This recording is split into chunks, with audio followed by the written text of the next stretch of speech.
love this microphone. I do. It's so playful. Good morning, everybody.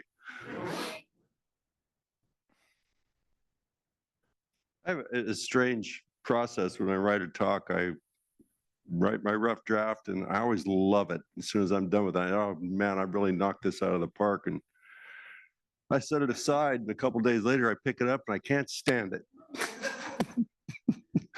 And I go back and forth. I rewrite it, work on it until I like it better and love it again. And, put it aside, break it out, and I hate it. And that's the process I went through with this. And I think I got it to a place where it's okay. It's called Looking Breathlessly. This talk is about the ego squawking and the soul talking. It's about practicing a differentiating wisdom so we can know who's at the helm of our consciousness. The core of this practice is non-judgment, which gives us the freedom to look breathlessly. Our ego and soul are the yin and yang symbol of our existence. They perfectly occupy the most spiritual shape in the universe, the circle. The circle represents our body, and our body represents an opportunity to more thoroughly integrate our soul with our ego.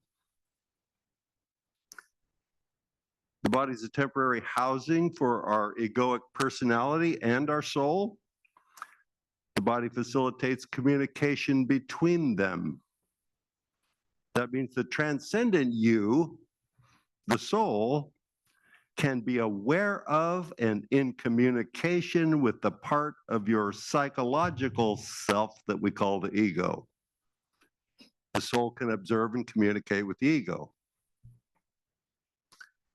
When trained in awareness, the soul is triggered to observe the ego when our emotions are felt in our body. Something happens. We add thoughts to what happens, and emotions are triggered by the thoughts. Emotion registers in our body as a variety of symptoms that represent tension. This registering signals the soul to show up, just as we've been allowing it to do in our meditations. The action specifically is for the soul to examine what the ego is thinking. I've covered the territory of the ego extensively in past talks, but a couple things to briefly recap. One, the ego is a composite of our experiences from this incarnation, as well as what we think those experiences meant. And two, it's who we think we are and therefore what we show the world. The soul is a tuning fork for the ego, meaning that with the soul's help, the ego can vibrate with the same spiritual frequency as higher consciousness, a term I use in place of God. The ego and higher consciousness can be on the same page. Just as the body is a pathway or conduit between ego and soul, the soul is a pathway between the ego and higher consciousness. The soul receives information from higher consciousness and relays it to the ego. Let's look at it in action. Higher consciousness, which we previously established as being everywhere all at once all the time, they notice that a particular soul needs some information. Or a soul may need information and connect with higher consciousness to get it. For the sake of this paragraph, let's say it's the soul needing information. The soul stills the ego mind through meditative techniques. Once still, higher consciousness can send info. The soul then receives and integrates this info and makes it available to the ego. The ego then claims the info came directly from it. It's like when you had that great idea at work, you ran it by the boss who said it was not a good idea. But then a month later, the idea shows up as the boss's idea, and it's suddenly very good. An ego's mission is to give a story to a human body. But then the ego takes comfort in being that story, complete with all the grandiosities and limitations it imposes. Whether you're the hero, the victim, the antagonist, or the innocent bystander, the ego requires that you stay in character. It does this with thoughts such as, well, it's just who I am. Or you can't teach an old dog new tricks. Or it must be true because I believed it for a long time. Or it must be true because somewhere along the line I decided it was true. Or they said it on my favorite political news channel, so it must be true. Or the ever popular, so many people believe it, it must be true. The ego resists change because as it is, it sits on the throne, or thinks it does. Change could lead to a dethroning. Imagine if you were a king, and to remain king, you periodically had to win an election. An election comes around and you lose, but your ego can't stand the thought that you're no longer the king. So you claim the election was rigged. It's a literal example of an ego trying to remain on the throne. Just as a voter's ego attempts to remain on its throne by not adjusting their opinions as realities come to light. We can forgive them, for they know not what they do, or because we also think with our ego at times. Recently, it's been appearing to me that democracy requires a woke populace. Oftentimes, the biggest threat to a king is the unity of the masses, so retaining power is a simple matter of convincing one group of people that other groups of people are different and therefore the enemy. Divide and conquer. This is easy work as the ego already wants to see itself as different. And the ego is programmed to play us. By play us, I mean to pretend to be us, but I also mean attempt to fool us. How important is it for us to see whether or not our thinking aligns with our ego or our soul? I think the previous example indicates that it's vitally important. Such awareness can be very difficult as we're not trained to see with our soul. Our ego is very susceptible to believing what it has previously decided is true. Our ego resists change because changing the mind to the ego feels like a dethroning. This is why soul work, developing the voice of the soul, is so important. The soul is the only part of you that can calmly explain to your ego that it can't be dethroned because it was never supposed to be in charge in the first place. The need in our society for a church as open-minded as unity has never been greater. We're an institution of awareness. When the forces of disunity engage a figurative war on wokeness, another word for awareness, it becomes our mission not to attack those forces, but to promote awareness by being the model for looking breathlessly. How do we accomplish that?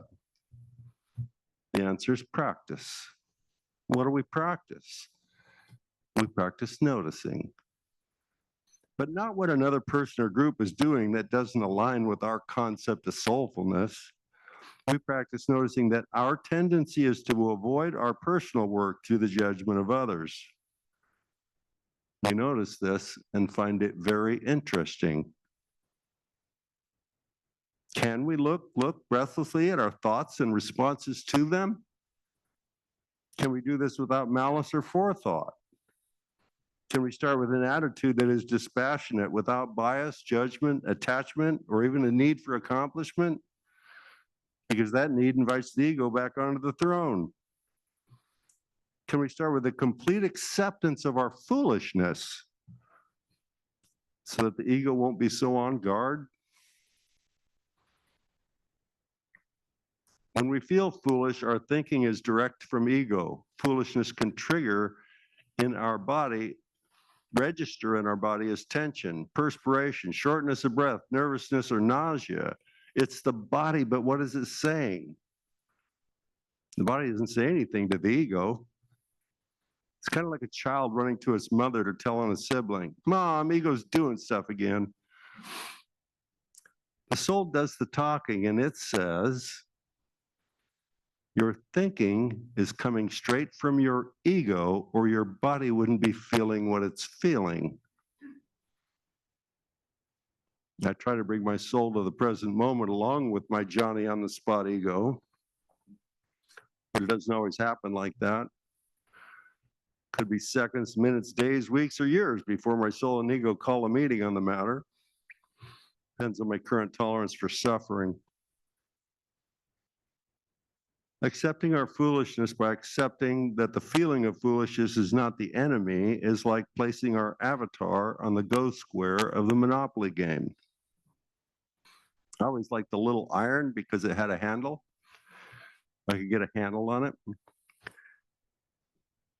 We accept that we have no control over the dice. We accept that we will make decisions that won't pan out. We never lose sight that it's just a game that we're playing. We accept that during the game we will feel foolish, look foolish, and be foolish, but such is life.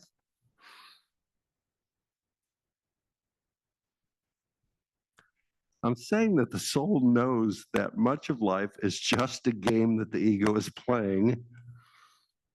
And knowing this can help us experience foolishness as part of life. And doing that helps us look breathlessly.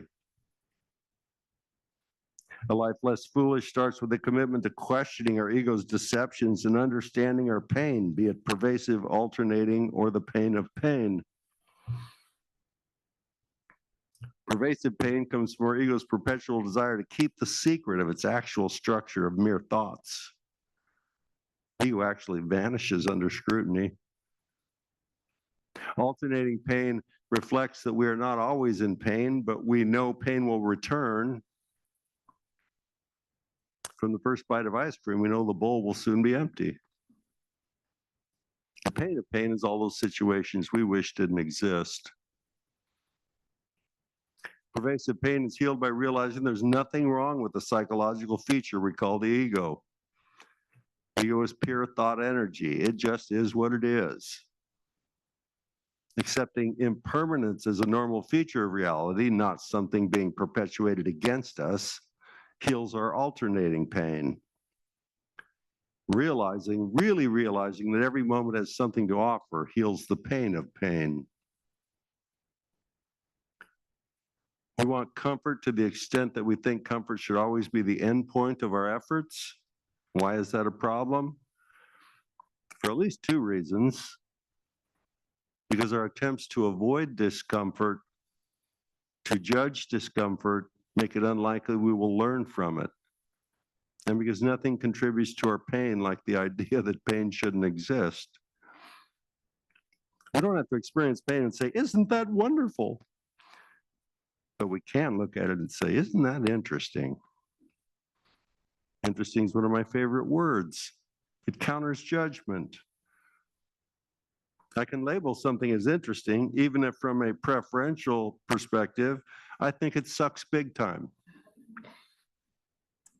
Interesting suggests there is nonetheless something to be learned. If we can accept that there's always something to be learned, we can look breathlessly.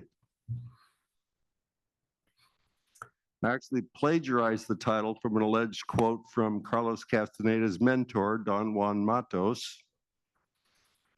Carlos was asking how he could know that Don Juan was a force of goodness, to which he answered, "On any path that has a heart, there you will find me traveling and looking breathlessly." That was the talk. Now I have a holiday poem. The poem makes this a twofold presentation, which we sometimes call a twofer. Remember that when you give today. Joan made me say that. Just kidding. The poem is called Missing the Point, and it looks at how our ego can even screw up a fine holiday. Missing the point. It's that time of year, and I'm all out of joint. There's so much to do, so I'll get to the point. There's shopping and budgets, I'll purchase and balance. There's traffic and shoving and toasting a chalice. I got to get moving. There's no time for breakfast. Will he like that shirt? Will she like that necklace? Along with the things I normally do, I have to look nice. I'll need some new shoes. I'll buy gifts and wrap them. I'll go buy some more with ribbons and bows. They'll pile on the floor. Enough, not a chance. Can there be such a thing? Once the sale ads start taunting and bells start to ring? Now, will I get through this? I'm starting to crack. I'm fretting and stressed out. My cards are all maxed. Been through it before. Now I'm asking if this is really the way to find holiday bliss. You see that all last year's gifts are forgotten, and you know kids and grandkids may be getting spoiled rotten. The pile is obscene now with presents galore. Is it time to reflect on what could mean more? We have what we need when push comes to shove: respect and concern, kindness and love. We spend time together, we show that we care. What we need this Christmas is just to be there.